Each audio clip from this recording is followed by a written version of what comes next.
Depresi tak boleh pulih dengan solat dan doa. Itu bukan faktanya. Itu cara faham yang sempit.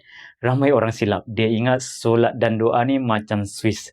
Tekan terus hilang sedih. Bukan. Dalam surah Ar-Ra'du ayat 28 Allah dah jelaskan. Dengan mengingati Allah, hati menjadi tenang. Tenang. Bukan bermaksud masalah terus hilang. Tapi hati jadi kuat untuk hadap ujian. Bahkan Nabi SAW sendiri pernah lalui kesedihan yang sangat berat, tapi tetap solat, berdoa dan terus berharap kepada Allah. Bila hati tenang, rasa Allah itu ada, rasa akhirat nanti tak ada lagi macam-macam kesusahan, kelegaan itu akan buat kita sedia tempuh apa je kesusahan hidup dalam dunia sementara ni. Solat dan doa ada membantu, bukan tak bantu langsung.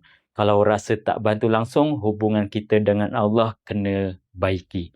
Depresi ni kompleks, ada aspek emosi, pemikiran, bahkan kimia otak. Sebab tu rawatannya pun kena lengkap. Solat dan doa kuatkan roh, terapi betulkan cara fikir, rawatan bantu stabilkan keadaan.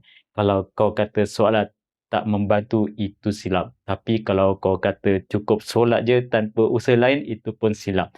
Islam tak pernah ajar kita pilih satu jalan dan tinggalkan yang lain. Islam ajar kita guna semua jalan yang Allah bagi. Jadi lain kali sebelum cakap doa tak cukup, betulkan dulu cara pandang agama. Sebab masalahnya bukan pada doa tapi pada cara kita memahami doa.